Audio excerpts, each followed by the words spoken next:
예, 우리 같이 옆에 분들하고 인사해 보실까요? 예, 잘 오셨습니다. 예, 잘 오셨습니다.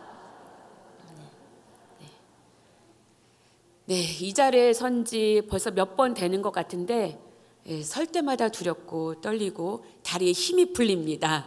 네, 언제쯤 적응이 될지 참 이제 두렵기만 합니다.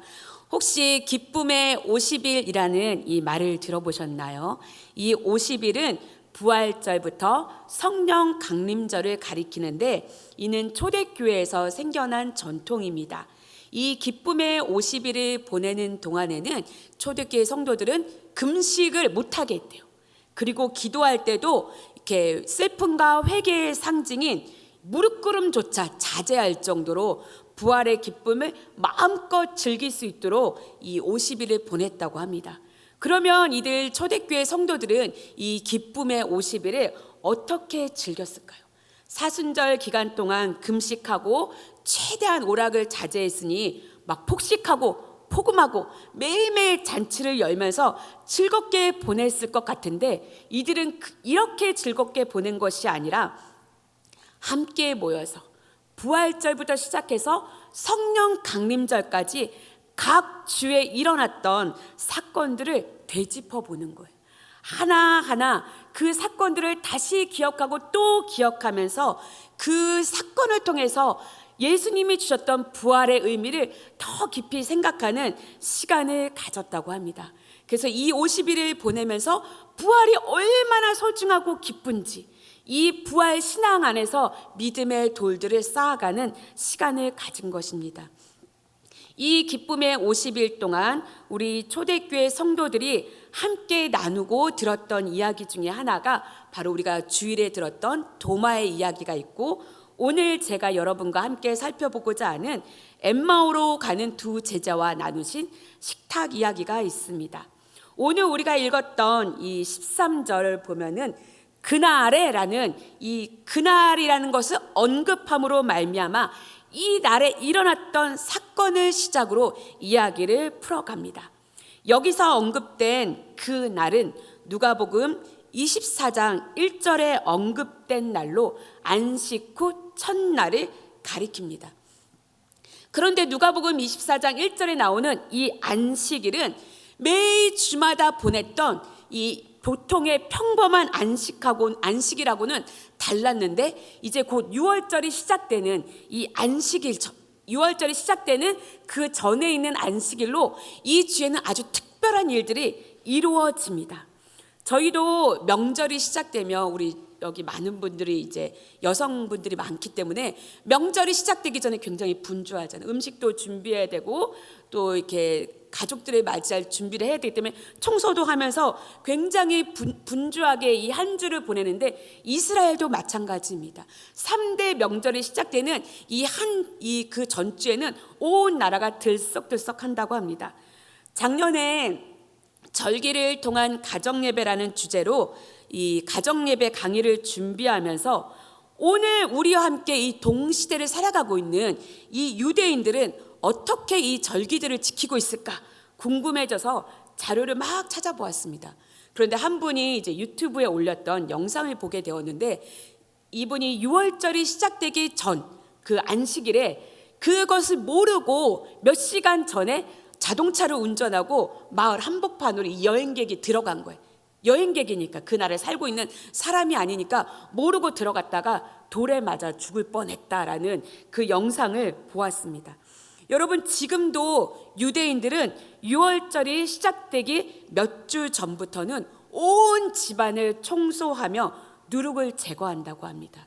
이때 오래된 묵은 때 또 곰팡이 같은 거 그리고 뭐 이 여러 가지 청소하기가 힘든 가구 그리고 낡은 옷들 이거는 뭐 주저하지 않고 버릴 뿐만 아니라 밀가루가 들어간 빵이나 과자 음식들은 마을 한가운데 모아서 다 불에 태워버립니다. 오늘날 유대인들이 6월절을 준비하며 누룩을 제거하는 사진들을 한번 볼까요? 여기에 보면은 저 위에 아이가 엄청난 빵을 들고 있잖아요. 이 누룩이 들어가 있는 빵이에요. 그런 빵들 또 여기 보면은 사람들이 불을 이제 커다랗게 불을 피우고 있는데 6월절 전에 누룩을 제거하는 그 과정들입니다. 그래서 집에 오래돼서 낡은 옷들 막 여러 가지 못 쓰는 것들은 다 모아서 불에 태운다고 해요. 그래서 이때 이스라엘에 머무는 그 유학생이나 마른 사람들은 쓸만한 물건을 많이 득템할 수 있다고 합니다. 이 기간에 가보면 아주 신기한 풍경들을 많이 볼 수 있을 것 같아요. 온 집안이 대청소를 하고 또 식기도 막 삶고, 그리고 열심히 누룩을 제거하는 이유는 부정하고 때가 가득한 더러운 것을 제거함으로 말미암아 새로운 존재, 깨끗한 존재로 유월절을 맞이하고 싶기 때문이죠.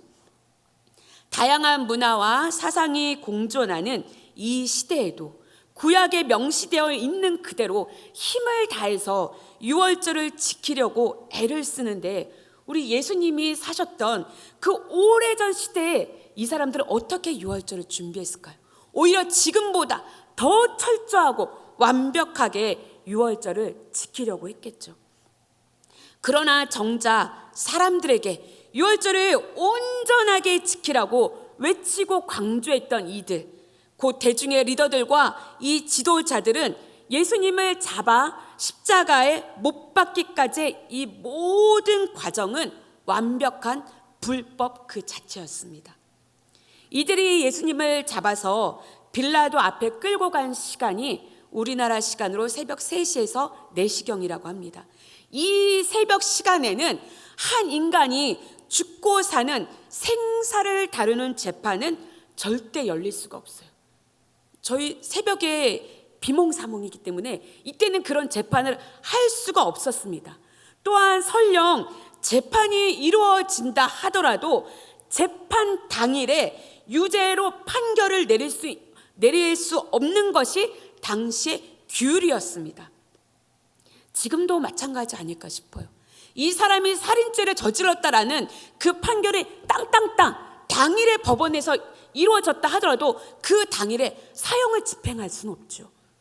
그러나 이 모든 규율을 너무 잘 알고 있음에도 불구하고 이들이 이렇게 서둘러 예수님을 십자가에 못 박고자 했던 가장 큰 이유는 자신들의 전통인 유월절을 완벽하게 지키고 싶었기 때문입니다.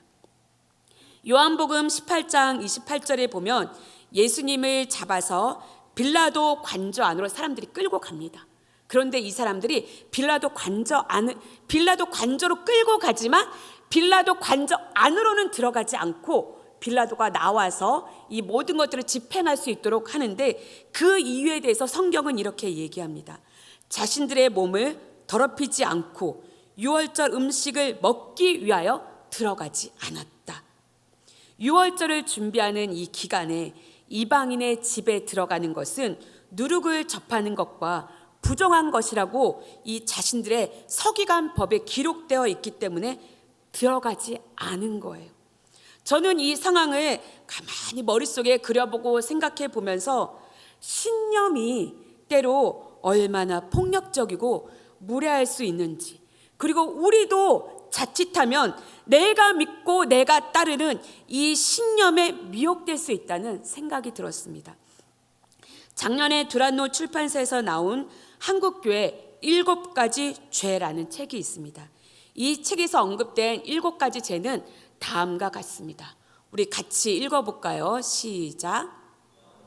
남용, 공의 사유와 신앙생활의 사사화, 침묵 과다 신드롬, 공로자 신드롬, 송사 신드롬, 무례한 기독교.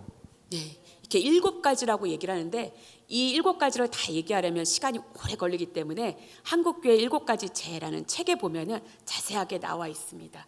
예수님을 죽음으로 내몰고 주도했던 이들은 유월절을 온전히 지켜야 한다는 자신들의 신념으로 사로잡혀 있음으로 인하여 폭력과 무례함으로 예수님을 죽음에 내몰았습니다.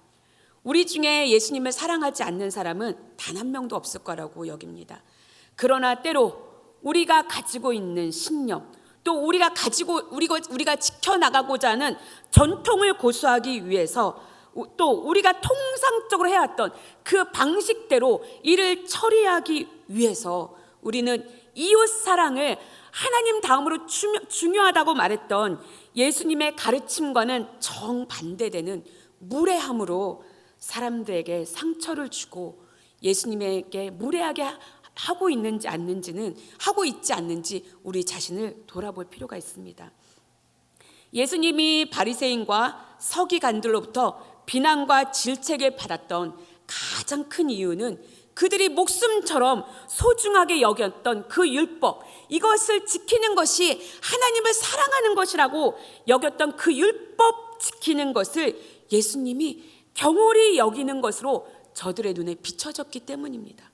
그러나 예수님이 율법을 폐하는 자로 리더와 지도자들의 심기를 불편하게 했던 그 이유는 율법보다 더 소중한 것이 있다.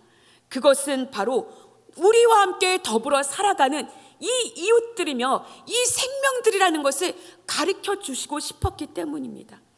온전한 율법을 지키고자 하는 신념에 빠진 사람들이 빚어낸 무례함과 폭력으로 말미암아 예수님은 상식적이고 정상적인 재판 절차가 없이 너무나 순식간에 생명을 빼앗기고 맙니다. 만 하루도 채 안 되어서 일어난 이 엄청나고 어처구니 없는 사건 앞에서 예수님을 지지하고 따랐던 제자들이 받았을 충격이 얼마나 컸을지는 복음서에 기록된 말씀을 하나하나 따라가다 보면 알 수 있습니다. 우리는 제자들을 보면서 예수님이 십자가에 못 박히기 전에 그렇게 수차례 자신이 다시 살아날 것을 말씀하셨고 알려주셨음에도 불구하고 어떻게 저들이 그것을 믿지 않았을까? 이렇게 믿음이 없을까라고 너무 쉽게 우리가 속단하게 판정을 내리지만, 우리가 만약에 그런 동일한 상황에 있었다고 생각하면 하루도 안 돼서 자신들이 믿고 따랐던 그 지도자가 이렇게 허무하게 죽는 것을 보면서 우리도 절망하고 너무 큰 낙심에 사로잡혀서 동일하게 제자들과 같은 반응을 보이지 않았을까 싶습니다. 예루살렘을 떠나서 자신들이 살던 고향인 엠마오로 내려가는 두 제자도 마찬가지였습니다. 이 두 제자는 누가복음 24장 1절에 언급되는 그날의 사건, 그 새벽에 무덤에 갔다가 천사들을 만나서 예수님이 다시 살아나셨다는 이 소식을 듣게 된 여인들이 무덤에서 일어나서 집으로 달려와서 여러분 예수님이 살아나셨어요 라고 알려주었을 때 그 현장에서 함께 그 이야기를 들었던 제자들입니다. 그런데 그 여인들로부터 그 이야기를 들은 제자들의 반응이 어떠했을까요? 우리 누가복음 24장 11절을 읽어보겠습니다. 사도들은 그들의 말이 허탄한 듯이 들려 믿지 아니하나. 여기에 보면 우리말 허탄하다로 번역된 이 단어의 뜻은 쓸데없는 소리, 허무맹랑한 소리, 신빙성이 없는 말, 그래서 더 이상 대꾸할 가치가 없다라는 것을 뜻합니다. 사도들이 이런 반응을 보였어요. 그러면 다른 제자들은 어땠을까요? 무슨 말도 안 되는 그런 얘기를 하냐, 이렇게 반응을 보인 겁니다. 예수님이 살아계실 때 그분과 더불어 더 좋아지고 강해질 미래의 나라를 꿈꾸며 희망에 벅차서 예루살렘으로 올라갔던 이 두 제자. 그러나 너무 순식간에 보게 된 그 예수님의 결말을 보면서 이 두 제자는 더 이상 예루살렘에 머물 어떤 의미를 찾지 못한 거예요. 그래서 슬픔과 절망의 감정에 사로잡혀서 자신들이 살고 있던 그 원래의 자리로 회귀하고자 돌아갑니다. 그런데 이 절망과 슬픔에 빠진 두 제자에게 예수님이 가까이 와서 동행해 주시고, 그리고 동행을 해 주시는데 우리 15절 말씀을 같이 읽어보겠습니다. 시작. 그들이 서로 이야기하며 문의할 때 예수께서 가까이 이르러 그들과 동행하시나. 여기서 동행하시나라는 이 동행은 이 두 제자가 예수님에 대해서 막 한참 이야기를 나누고 있을 때 시간적으로 정확히 언제 예수님이 나타나는지 알 수 없는 동행을 말합니다. 언제 나타났는지 알 수 없는데 계속 동행을 하고 계시는 거예요. 저는 이 말씀을 보면서 이상하다. 예수님이 충분히 이 두 제자에게 부활한 자신에 대해서 알아볼 수 있도록 어떤 신비한 신적 요소를 나타낼 수 있지 않았을까? 그런데 예수님은요, 여전히 자신을 스스로 낮추시어 전과 동일한 평범한 사람의 모습으로 나타나 그들과 함께 걷고 계세요. 저는 이 구절을 보면서 큰 은혜를 받았습니다. 슬픔과 시리와 깊은 절망의 감정에 빠져서 허우적대는 제자들에게 예수님께서 나타나실 때 막 눈을 뜰 수 없을 만큼의 커다란 그 빛에 둘러싸여서 막 깜짝 놀라게 하시면서 놀랐지? 나 살아났어. 몰랐구나. 막 이러면서 막 깜짝 소리를 하시지 않으셨어요.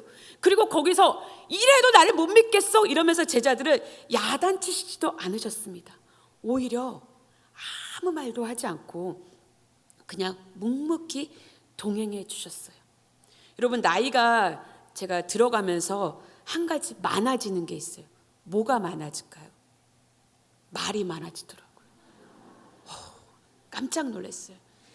야곱이 바로 앞에서 험악한 세월을 보냈다고 말한 것처럼 저도 평범한 삶을 살지는 않았습니다. 굉장히 사람이 강해 보이잖아요. 목소리에 막 힘이 넘쳐 보이고, 얼마나 험악한 세월을 살았으면 제 주장을 관철하기 위해서 이렇게 목소리가 커졌겠습니까? 네. 그런데 예전에는요, 굉장히 수줍고 말 못하던 사람이었습니다. 남들 앞에 서면 귀까지 빨개져서, 제가 안 목사님하고 신학교 동기거든요. 3년 내내 같은 반이었지만 존재감을 드러내지 않을 정도. 아무 말도 안 하고 가만히 있던 사람이었습니다. 교회에 와서 처음으로 둘이 이야기를 나눴어요. 예. 그럴 정도로 가만히 있고 말도 안 하던 사람이었는데 말이 많아지더라고요. 그리고 제가 스스로 깜짝 놀란 게, 아이에게 잔소리를 시작하며 굴비 엮듯이 잔소리가 이렇게 쭉 보이면서 막 끊임없이 말하니까 어쩔 땐 제가 잔소리하고 있으면 애가 입을 벌리고 쳐다보고 있어요. 어떻게 그렇게 끝없이 말을 할 수 있어? 신기해요. 여기 다 말 많이 하시잖아요. 우리 여자들이 얼마나 말이 많습니까? 그런데 이 떠오르는 말을 가만히 안 하고 참는다는 게 힘들더라고요. 가만히 기다리고 이 무거운 수행을 해야 된다는 게 참 힘든데, 우리 예수님은요, 아무 말씀을 하지 않으셨어요. 자신을 알아보지도 못하는 그 제자들 옆에 서서 이 제자들이 예수님에 관해서 얘기할 때 예수님이 부활하셨대, 이렇게 얘기했을까요?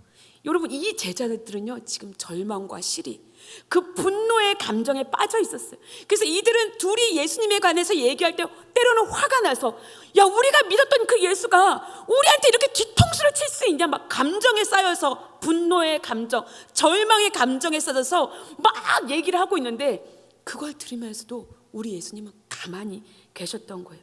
저는 교회 안에, 가정 안에 이렇게 무건수행할 수 있는 예수님과 같이 가만히 말 안 하고 들어줄 수 있는 사람이 많으면 정말 교회가, 가정이 평안하고 복을 받은 게 아닌가, 이런 생각이 듭니다. 그렇게 한참을 동행하시다가 예수님은 아무것도 모른다는 듯이, 그리고 너희들이 왜 이렇게 화가 나 있는지, 그 슬픔이 무엇인지에 대해서 두 제자에게 질문하시죠. 19절부터 24절의 말씀에 보면은 제자들이 그 예수님의 질문에 대해서 이렇게 말하고 있습니다. 같이 읽어보겠습니다. 시작. 그는 하나님과 모든 백성 앞에서 말과 일에 능하신 선지자이거늘 우리 대제사장들과 관리들이 사형 판결에 넘겨주어 십자가에 못 박았느니라. 우리는 이 사람이 이스라엘을 속량할 자라고 바랐노라.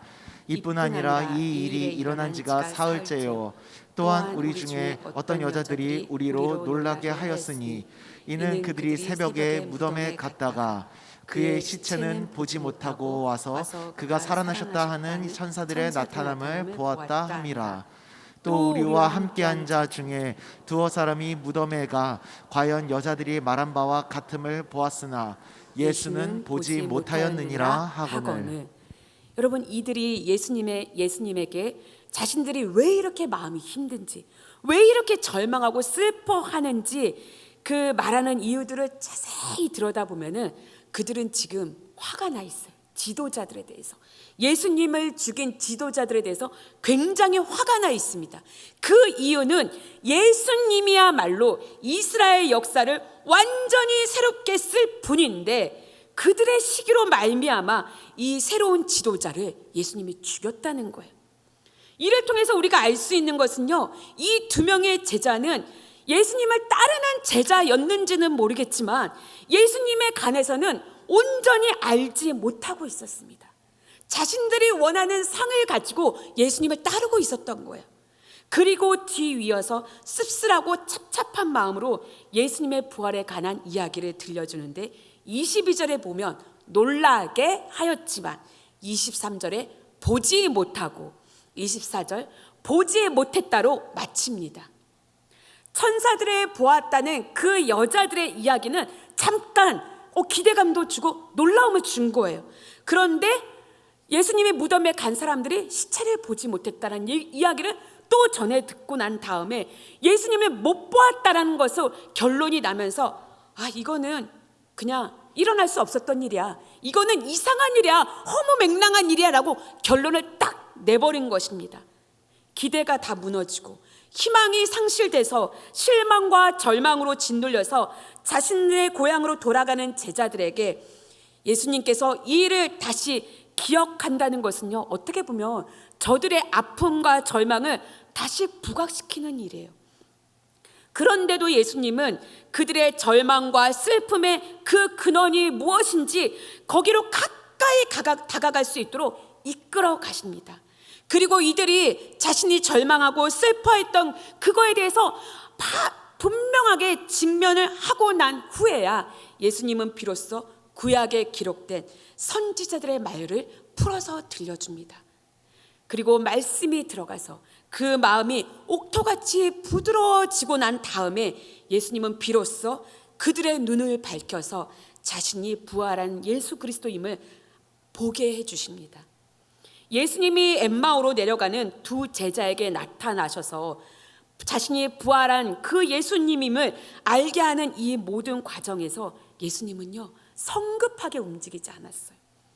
자신을 알아보지 못하는 제자들의 속도에 맞춰서 걸어주셨고, 그들에게 접근해서 다가오실 때는 상처받거나 놀래서 마음을 닫지 않도록 천천히 물어오셨고, 그들 스스로가 그 슬픔과 절망에 가까이 볼 수 있도록, 정직하게 볼 수 있도록 이끌어 가셨습니다.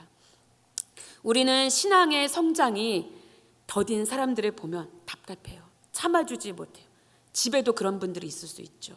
또 우리 자녀가 너무너무 엄마가 원하는 그 성장대로, 신앙대로 자라주지 않을 때는 막 답답해서 견딜 수 없습니다.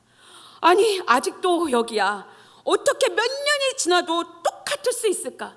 저희는 벌써 아이가 6살 때부터 가정예배를 쭉 드리고 있는데 가정예배 때마다 마음에서 불이 날 때가 한두 번이 아닙니다.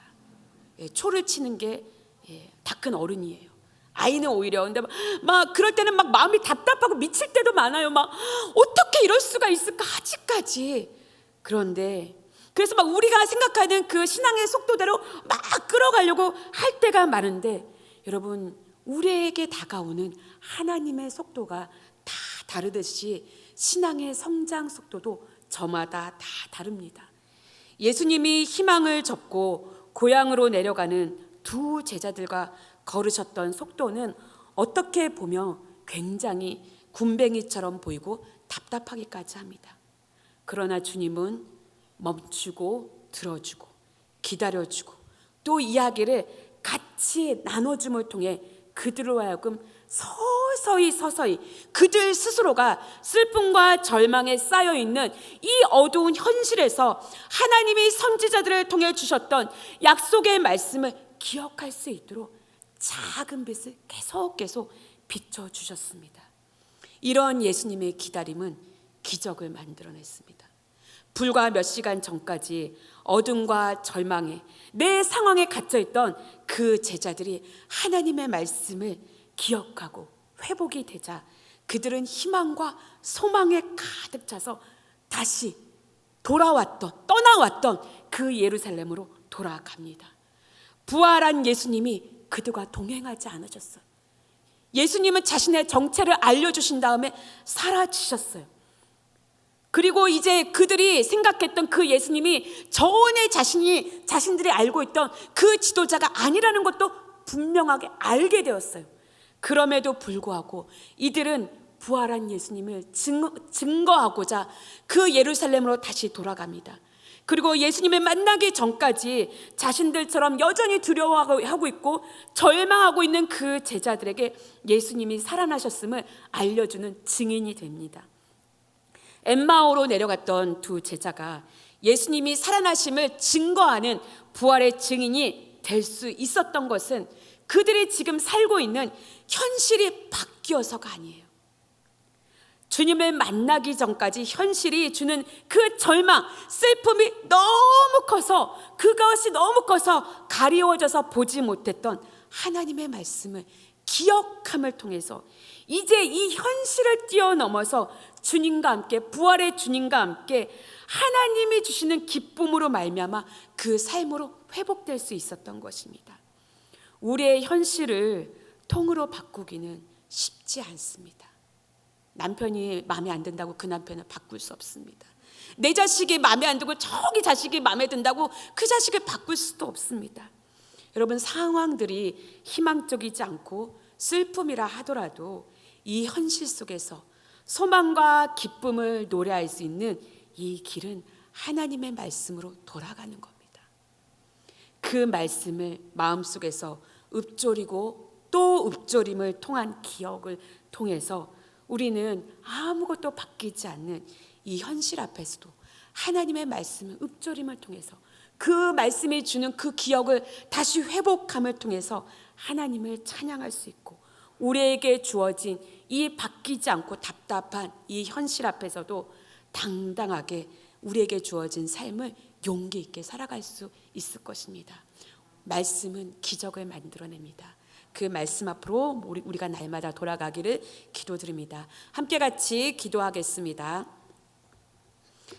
절망하고 포기한 제자들에게 먼저 다가오셔서 동행해 주시고 물어보시고 이야기를 건네주심으로 회복이 일어나게 하신 예수님, 우리에게도 주님이 찾아와 주시기를 소원합니다. 외롭고 슬플 때 우리를 홀로 내버려 두지 마시고 주의 말씀 앞으로 우리를 이끌어 주옵소서. 당신의 말씀을 통해서 날마다 새로운 인자와 긍휼이 오늘도 나와 함께 있음을 발견하고 주님으로 인한 소망과 희망으로 우리에게 주신 하루를 살아갈 수 있는 용기를 얻게 하옵소서. 예수님의 이름으로 기도드립니다.